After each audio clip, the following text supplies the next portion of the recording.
inside the secret $3 billion doomsday bunkers of the ultra-rich. How the 1% will survive the apocalypse for decades.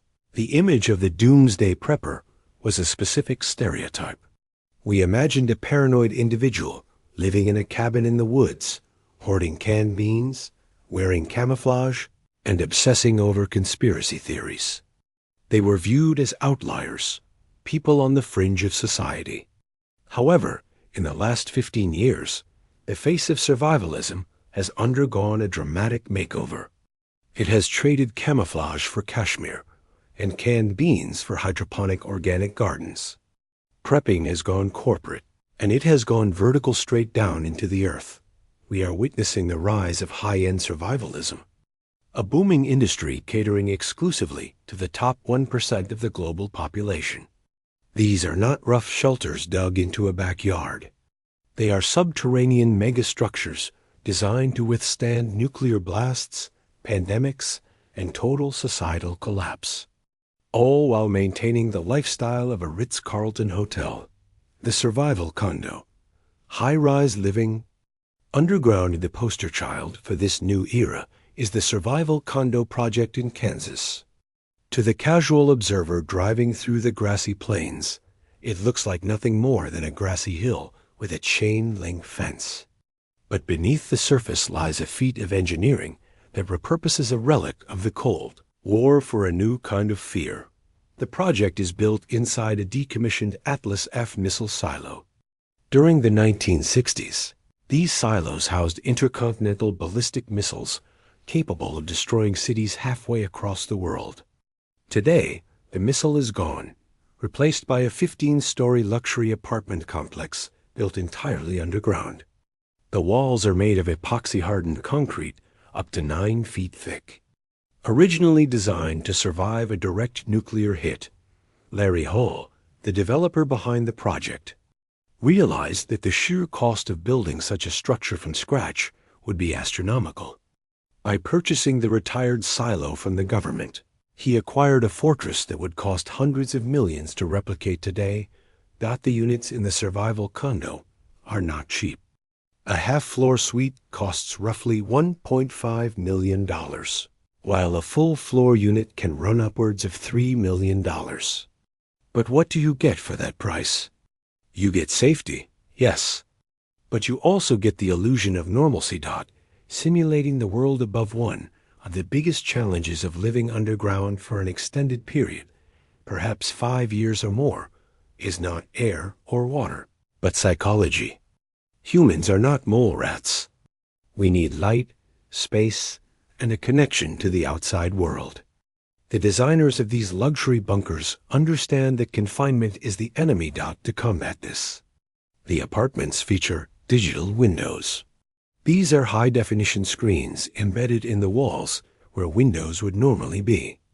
Residents can change the view to a live feed of the prairie above, a bustling New York street scene, or a calming beach sunset. The goal is to trick the brain into forgetting it. It is buried 200 feet underground. The amenities are equally distracting. The complex features a 75,000-gallon swimming pool with a water slide, a rock-climbing wall, a movie theater, a library, a gym, and even a dog park with artificial grass and fire hydrants. There is a classroom for children, a minor surgery center, and a hydroponic farm capable of producing fresh vegetables and fish. The philosophy here is simple. Survival is not enough. If the world outside has turned into a radioactive wasteland or a chaotic anarchy, the residents inside need to feel like they are on a permanent, albeit confined, vacation. The Silicon Valley exodus. While the Survival Condo caters to wealthy professionals and doctors, there is an even higher tier of prepping happening among the tech elite of Silicon Valley. Reid Hoffman, the co-founder of LinkedIn, once estimated that over 50% of Silicon Valley billionaires have bought some form of apocalypse insurance. For many of these tech moguls, the preferred strategy is not just a bunker, but a geographic escape. New Zealand has quietly become the bolt hole of choice for the American elite. Peter Thiel, the co-founder of PayPal, famously acquired New Zealand citizenship and a massive estate in the remote Southern Alps. The logic is that New Zealand is an island nation, politically stable, self-sufficient in terms of food and water, and far removed from the likely targets of a nuclear exchange or the centers of civil unrest in the United States and Europe. It is the ultimate lifeboat. The event and the psychology of escape. Why is this happening now? Why are the people who have benefited the most from our current society losing faith in its longevity? Douglas Rushkoff, a media theorist, wrote famously about a meeting he was invited to with 5 of the world's wealthiest men. They did not want to talk about the future of technology. They wanted to ask him about the event. The event is their euphemism for the environmental collapse, social unrest, nuclear explosion, or viral pandemic that brings down civilization. Their questions were not about how to stop the event, but how to survive it. They asked about which region was less impacted by climate change, and importantly, how to maintain control over their security forces. This reveals a dark paradox at the heart of billionaire prepping. Money is a social construct. It only has value because we all agree it does.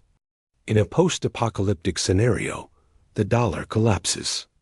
A crypto wallet is useless without the internet.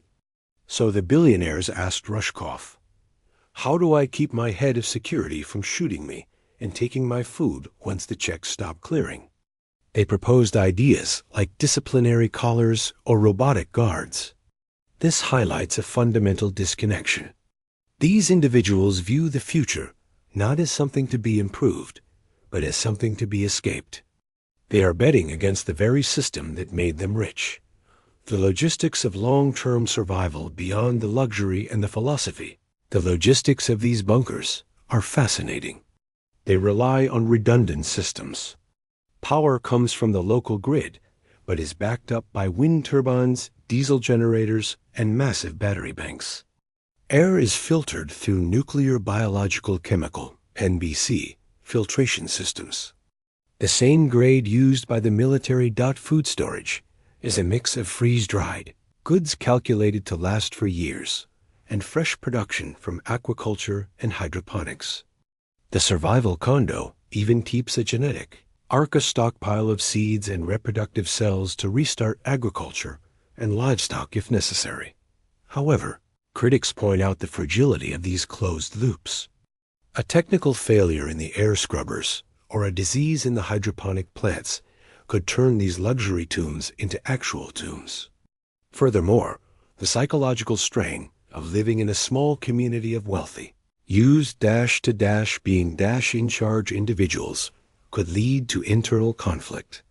The Lord of the Flies scenario is just as likely to happen inside the bunker as outside.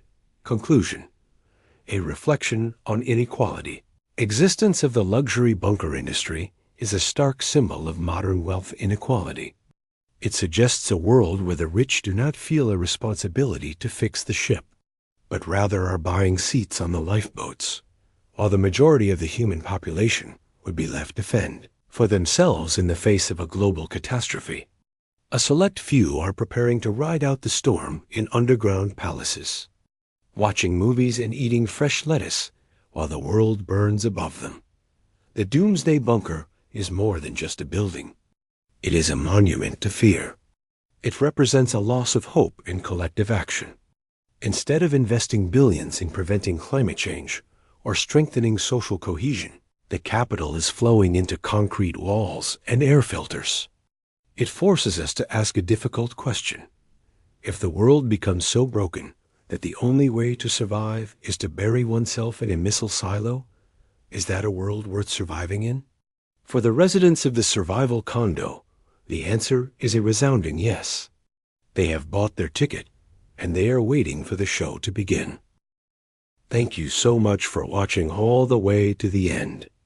If you enjoyed this video, learned something new, or simply want to see more content like this, please give it a like and subscribe to the channel.